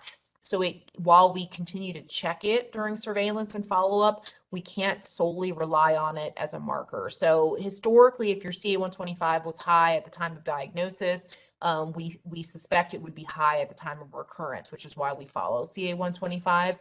In patients who have normal CA-125s, and I don't know, those are patients that I will particularly talk about doing CAT scans on a predetermined interval with them. So the follow-up visit about symptoms, the pelvic exam is very important. I still check a CA-125 because it could become high at time of recurrence, even if it was normal beforehand. But in those patients, we may rely on some schedule of CAT scans, especially if there are new symptoms or concerning symptoms. Great question. We probably have time for 1 or 2 more. What things can cause CA-125 to remain high that are not cancer? Okay, that's a great question. So all of my patients, and myself included, were sort of addicted to that CA-125, which is a good and a bad thing, I think. But the thing that I tell patients, it's very patient specific. Okay, so people are like, my friend had a 2. Why isn't my level a 2? So again, you have to sort of not think about other people's CA-125s and sort of concentrate on your own levels and your own trend. But CA-125 is non-specific. So what that means is it can be high in benign things, so not related to cancer at all. So for example, if you had appendicitis or you had diverticulitis or some other intra-abdominal process, that could cause the CA-125 to go high. After surgery or any kind of procedure that induces stress in the abdomen or the pelvis, that can make the CA-125 go high, right? And so, and again, let's say you had a twisted ovary, for example, completely benign condition in regards to cancer, but that can make the CA-125 go high. So the CA-125 has to be used in conjunction with the clinical situation at hand. So if I see a high CA-125, we don't jump to the conclusion that it's recurrent ovarian cancer. So we have to take the whole patient and their situation into consideration. And generally what we end up doing is rechecking the CA-125 at 3 or 4 weeks later to develop a trend. And oftentimes, the patient will be like, oh, I forgot to tell you, I was really, really sick at that time when they drew the CA-125, or I had just had surgery for, my gallbladder out, and that's why my CA-125 was high. So the first thing to do is not panic. And the second thing is to probably repeat that level at a later interval to see if the trend is really high and if the CA-125 continues to increase. And so I always look at doubling. So if that CA-125 number starts to double in a short frequency, then that may prompt me to do a CT scan earlier, especially if the patient has symptoms. CA-125 monitoring is the standard of care, but it's not helpful to monitor recurrent disease, especially if it was never above normal to begin with. What advancements are there to detect recurrent disease earlier? So I'm going to field this question if that's all right. So you guys may know of this blood test called CA-125. It stands for cancer antigen 125. And it is often elevated in ovarian cancer. But we talk about CA-125 a lot in my practice. So I just want to break down the CA-125 for you, and then I'll get to the specific answer to this question.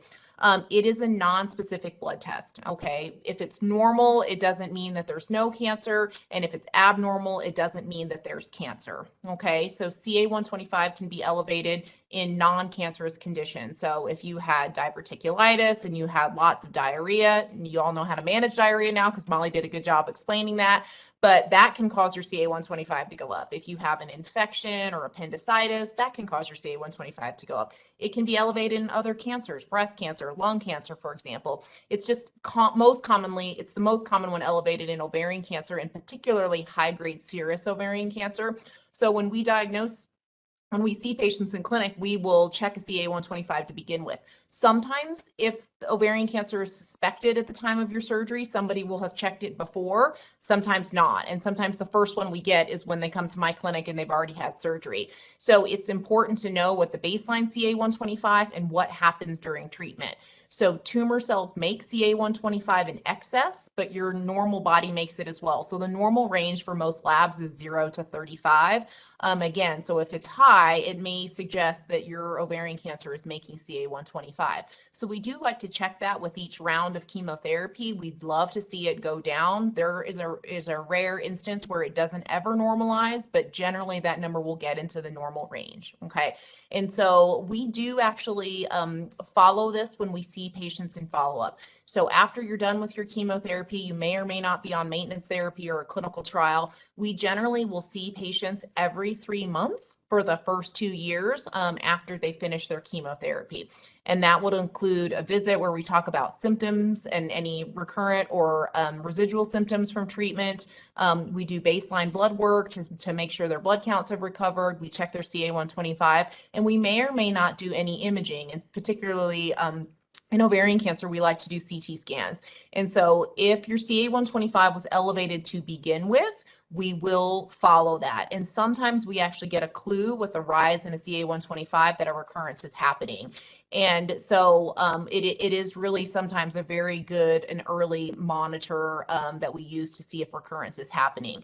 But if your CA-125 wasn't elevated, or you don't know if it was elevated before, it may not be a good marker just because your tumor cells don't make CA-125. So that's where what Marie said, make sure you go to your follow-up appointments, right? And so we really do like to ask people how they're doing. We examine them, and that includes a pelvic exam as well, because sometimes you can detect early findings that you may not notice a symptom from. And in a lot of patients, we will do intermittent CT scans on them. So I always tell patients, you know, if you have any new symptoms that are persistent and increasing in severity, and I don't have a CA-125, that may prompt me to do a CT scan. So really, that's the other than a physical exam, including a pelvic exam, some sort of imaging is usually the best way.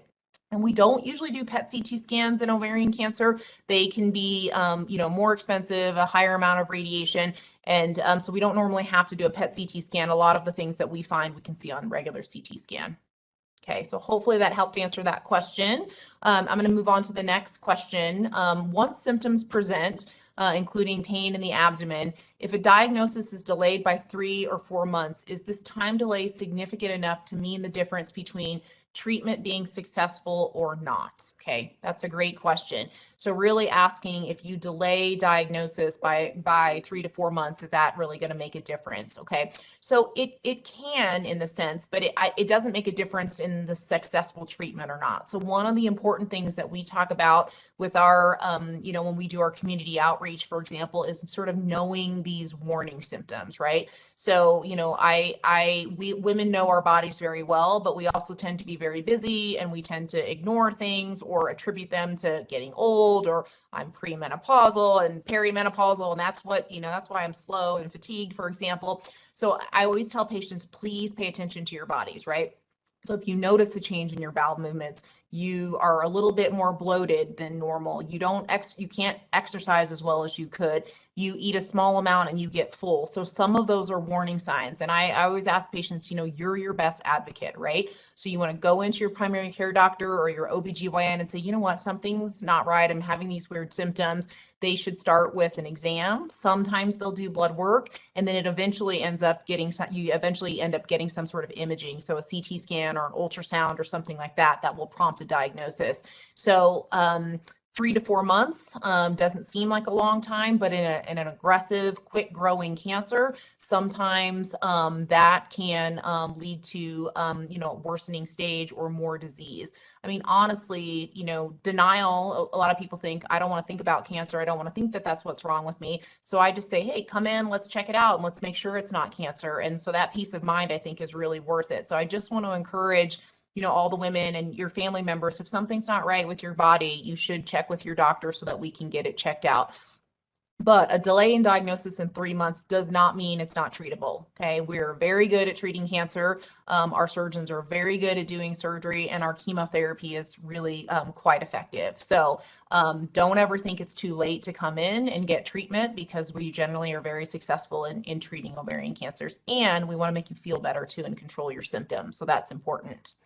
Okay, next question. Has any specific study been done recently for clear cell ovarian cancer? That's a great question. If you guys remember back from the very beginning of my presentation where we talked about clear cell, that was one of those histologies that was about 10% of the ovarian cancers that we see are clear cell. You can get clear cell cancers in other areas too. So kidney cancer, for example, uterine cancer can be clear cell. So in ovarian, it's about 10%.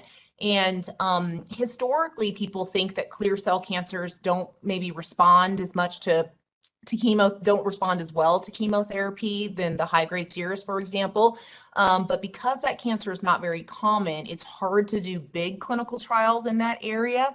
But one of the important things that we're doing now is we are learning more and more about what makes these tumors grow and return and, you know, not be responsive to chemo. So we're doing a lot of tumor profiling and understanding, you know, what is wrong with that tumor, what mutations does it have. And because of that, we have found some abnormalities in specific kinds of cancers, including clear cell. And so that leads to maybe new targeted therapies that we can use in clear cell. So a lot of the efforts right now in ovarian cancer really are understanding what's wrong with that tumor, especially when it recurs, and trying to find a targeted therapy for that. So, actually we're opening, there's a national trial now looking at patients with rare histologies, including clear cell, including low-grade serous, for example, and profiling their tumors at time of recurrence, and then putting them in a particular treatment based on what their tumor abnormalities are.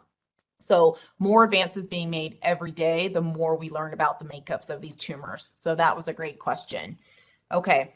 You guys are asking great questions. All right, next question. Can the stage change over time from 3C to stage 4 after surgeries and treatments are failing? Okay, that's a great question. So I want to go back to when we talked about stage. So stage, if you guys remember, is how spread or how advanced is that cancer at the time of original diagnosis. Okay, this is a very common question. So when people's cancer comes back, they like to ask me, so what stage am I now, Dr. Werner? And I'm like, you don't get a new stage at the time of recurrence typically. Okay, so you get your stage when you're originally diagnosed. And then if your cancer comes back, what we usually like to say about the cancer, is it localized, meaning is it in one spot, or is it metastatic? Is it in multiple spots? So I think if I'm reading that question right, is if your cancer comes back and it's in multiple spots, somebody may say, oh, now you have stage 4 cancer. And I sort of understand it's not technically correct, but really what that means is your recurrence is now metastatic and it's in other places outside the pelvis, for example. But one thing I do want to say, it's sort of related to that question, is sometimes we think cancer is stage 2 or we think it's stage 1 and then they go to surgery, and we do find that there's more cancer than we originally thought. So that's a scenario where you could think you have stage 2 and then we found it in a lymph node. So now it's actually stage 3, right? So we do our best guess. Oh, thank you, Erin. We do our best guess at, sort of predicting your stage, but we know from surgery, what the stage is up front.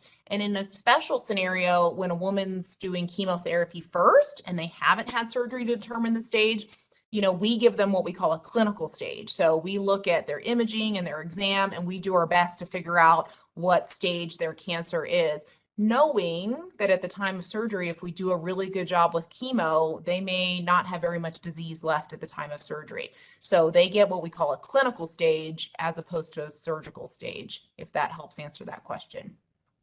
All right.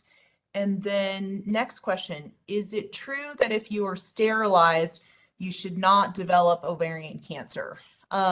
So sterilized, that could mean a lot of different things. So I'm going to do my best to talk about that. So sterilization procedures mean you can't have children. So if your uterus is removed, you would not be able to have children, right? But that does not mean you can't get ovarian cancer, right? So the uterus is distinct from the fallopian tubes and the ovaries. So if you've had a lot of people say, well, I had a hysterectomy, so I shouldn't get ovary cancer. Well, hopefully you won't get uterine cancer because the uterus is gone, but you could still get ovary cancer. Okay, so that's one example. Another thing is that let's say, you've had your ovaries, fallopian tubes, and uterus all removed for some other indication. The cells that line the abdomen, or that peritoneum, that inner lining of the pelvis and the abdomen, those are those same cells that are on the surface of the ovary, those epithelial cells that I showed you guys before. Those cells can start with a cancer as well, and it looks and behaves just like ovarian cancer.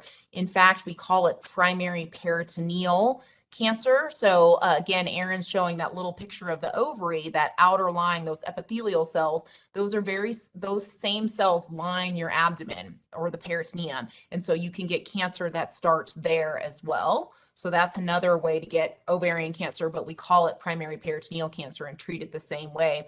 I think the other question is that we know that if people have their ovaries removed at an early age, or their fallopian tubes removed at an early age, we commonly do that for those high-risk families that have BRCA mutations.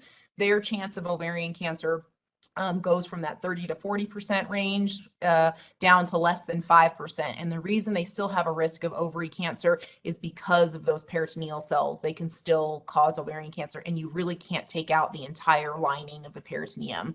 And one other thing I did want to mention is that there's data to show that if you've had tubal ligation, so if you've had your tubes tied, for example, that actually decreases your risk of ovarian cancer. It doesn't prevent ovarian cancer, but it does decrease the risk of ovarian cancer. So that was a great question. Hopefully I answered what you meant by sterilization. And then, okay, great. Another great question. Can you discuss the difference between epithelial cancer and fallopian tube stage 4B, grade 3, high grade serous? Are there, okay, so I'm going to answer that question first. So there's multiple questions in this one. So the staging is almost similar for fallopian tubes. So if you guys remember that little cartoon, the uterus is connected to the fallopian tubes, and then the ovary sits sort of right there. The fallopian tubes kind of grab that ovary. There's a lot of data to suggest that what we always called ovarian cancer actually may have started in the tip of the fallopian tubes, and it just goes on the ovary, and so we think of it as ovarian cancer. But we treat those cancers exactly the same way. So if you were diagnosed with stage 4B fallopian tube cancer, what that would tell me is that you have metastatic or you have distant spread away from the fallopian tubes, away from the pelvis. So either inside the liver, the lung, the brain, the bone, for example. And we treat that exactly the same way that we do for ovary. So a lot of times, you know, I'll sometimes slip and be like, oh, for ovary cancer. And then the patient's like, I have fallopian tube cancer, Dr. Werner. I'm like, oh, right. And it is separate, but we do treat them the same. And so, with those patients, again, chemotherapy would potentially be a standard of care for fallopian tube cancer as well. Let me see. Sorry, I was trying to. Sorry, the questions disappeared. There we go. And high-grade serous fallopian tube is the most common type. So same with ovary. So that high-grade serous histology is the most common type of fallopian tube cancer that we see. And then the second part of this question is, are there treatments for platinum-resistant HRD with normal BRCA? Okay, so I didn't talk about this in my talk, but platinum-resistant versus platinum-sensitive. I want to go back and define those for you guys. So platinum, carboplatin is one of the main treatments that we use, and we know that it's probably the most effective, important part of the chemotherapy regimen that we have for ovary fallopian tube cancer. And if someone's cancer comes back within 6 months of finishing their platinum therapy, we call that platinum resistant, okay? As opposed to if your cancer comes back 12 months later or 2 years later, we call that cancer platinum sensitive, meaning it has a high chance of responding to carboplatin chemotherapy again, and that should be part of your treatment regimen. So that's the difference between platinum sensitive and resistant. It's really the time of recurrence and whether we think the platinum will be helpful for you or work against your tumor. So people who have platinum, so you can imagine the longer you go before your cancer comes back, the better the prognosis is, versus if your cancer comes back quickly, then we have to be smarter and we have to think about something different for your cancer. So we will use standard chemotherapies. We like to use targeted therapies. Those are my patients that I'm profiling their tumor and I'm trying to find a different therapy for them or a clinical trial for them, right? And so if people are resistant to platinum and they haven't had a PARP inhibitor yet, we will definitely try PARP inhibitor therapy for them. And if that doesn't work or they don't tolerate it, then we would move to some other targeted therapy or a clinical trial. And of course, we could always try standard chemotherapy for those patients as well. Okay. All right. And then, oh, I knew I was going to get this question and it's a great one. Does immunotherapy work for advanced ovarian cancer or recurrent ovarian cancer? That's a great question. So I want to just start by telling you guys what immunotherapy is. And we didn't talk about it in my section because it's not generally used in ovarian cancer. So when we talked about chemotherapy, which kills rapidly dividing cells. We talked about targeted therapy, which has specific targets like the Avastin medicine and the PARP inhibitors, for example. And then there's a newer type of therapy called immunotherapy. So these are medicines, generally they're infusions. And what they do is they actually rev up your body's own immune system to help it fight the cancer. Okay, so if you take a step back and you think about what your immune system is supposed to do, it's supposed to find foreign things like bacteria and develop a response to it and help get rid of it, right? So the reason cancer is so tricky is that it doesn't look foreign enough. It looks too much like your normal self or your normal cells for the immune system to try to fight it.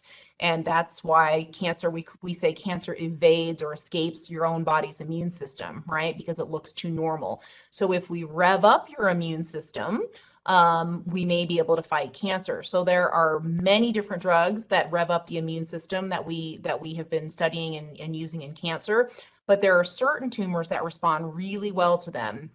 And we call those hot tumors versus tumors that don't really respond, and we kind of call those cold tumors. And there's no like precise definition of that, but it's an easy way to think about it. And ovarian, unfortunately, is in this class of cold tumors. And so really for immune therapy to work, we do a really good job of revving up the immune system.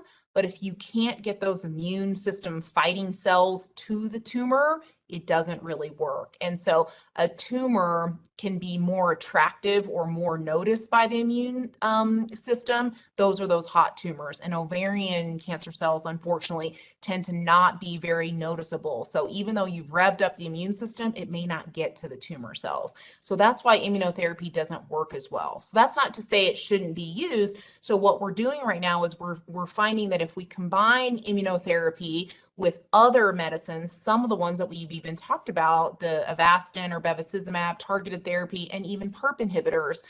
So there have been several trials in ovarian cancer combining immunotherapy with some of these other targeted therapies to see if we can get a better response to ovarian cancer. So stay tuned. That's a very, very active area of research. And my hope is that we're going to figure out how to turn these ovarian cancers from cold tumors to hot tumors so that they will be better utilized with immunotherapy. Okay, let's see. Next question. What about possible leukemia due to PARP inhibitors? Okay, great question. I mentioned this a little bit toward the end of my talk. One of the side effects of PARP inhibitors, so you can imagine if you're not letting the DNA repair itself because you want the cell to die, which is what we want in cancer cells, you can have some potentially harmful effects to your normal cells, and that would include your bone marrow or some of your stem cells, right?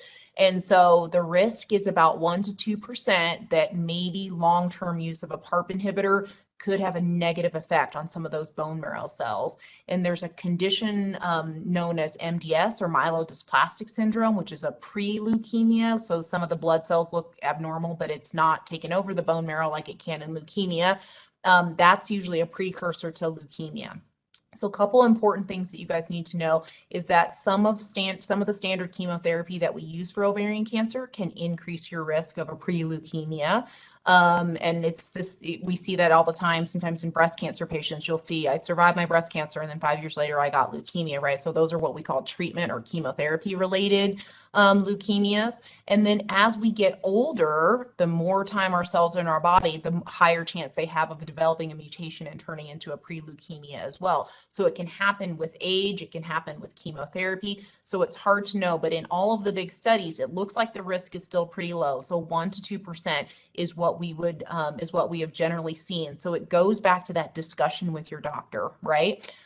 Is that risk really worth the benefit, for example? So if you're dealing with, recurrent ovarian cancer, and that's the biggest threat to your life, I think a lot of people would be willing to accept that 1 to 2% risk of a pre-leukemia in order to beat ovarian cancer, right? But if your risk of recurrence is very low, you don't want to get a pre-leukemia, maybe a PARP inhibitor is not right for you. So that's, it's a real side effect, and it is rare, but that warrants a very, very detailed discussion with your doctor. So that's why when patients are on PARP inhibitors, we're checking their blood counts on a regular basis. Not only the PARP inhibitor can, make your blood counts go low, but if we start to see any abnormalities in the blood that may suggest a pre-leukemia, we want to know that as soon as possible because those are still treatable as well. So great question.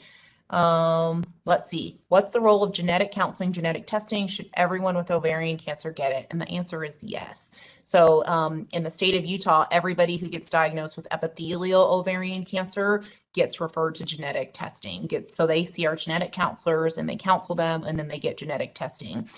So if you guys think back to that slide though, so germ cell tumors and stromal cell tumors, those other types of ovarian cancers, those aren't usually the ones that are inherited, right? It's those epithelial and especially the high-grade serous or high-grade endometrioid, right? And so again, 15% or up to 20% can be inherited. And so we'll want to know that information for you and your family members, so everybody gets referred for genetic testing. So great question. And then can PARP inhibitors help with no BRCA mutation, but there's a PALB2 mutation? This is a smart group of participants, I got to say. So Aaron, if you go back to that like crazy slide that I had with genomic instability, and it says like homologous recombination at the top, that's a great question. So PALB2 is one of those genes that are important in DNA repair. Okay, so that's another protein that gets made. Sorry, Aaron, it's the one more toward the beginning. It's got all the little hexagons in it. Yeah, it's okay if you don't get there, but PALB2 is one of those DNA repair genes. So if it's mutated, you can't repair your DNA as well, and that can increase your risk of cancer, including breast cancer, for example. So PARP inhibitors can be helpful. Now, certain insurance companies may say, oh, that's not a BRCA mutation, so we're not going to pay for it. But if you ended up doing an HRD score, that would maybe give you a high HRD score. So you could be a candidate for a PARP inhibitor based on that. So again, talk about that with your doctor, because we see RAD51 mutations, PALB2, CHEK2, for example, and all of those may actually potentially benefit from PARP inhibitor therapy. Okay. And then, so if you've had a family member that had MDS and died from leukemia, is the PARP inhibitor off the table? And the answer is no. Okay, so most leukemias or MDS, the pre-leukemia that I talked about, those aren't generally inherited conditions. So just because a family member had it, they could have been older, they could have had some other reason, been exposed to nuclear energy. I have no idea, but their leukemia has nothing to do with your risk for leukemia with a PARP inhibitor. So if you have ovarian cancer, at some point, somebody should be talking to you about PARP inhibitor therapy, most likely. So the answer to that question is no. Great question. Okay. Great. Well, I think that's time. Okay. All right. So just wanted to thank all of you again. I know on behalf of all of the speakers, Molly, Marie, and Aaron, and Mark, our behind the scenes person, we just wanted to say thank you. And again, we want to thank our supporters, the NCCN Foundation, with contributions from AstraZeneca and GlaxoSmithKline. And as Aaron said earlier, please fill out the survey for us if you have a moment. It's really nice to hear feedback on what you guys liked and what you didn't. And again, we appreciate your attention and your great questions today. Aaron, anything else? Nope, that's it. But thank you all again, and thank you to all of our supporters. And yes, please submit feedback. We welcome it. Thanks so everyone. much.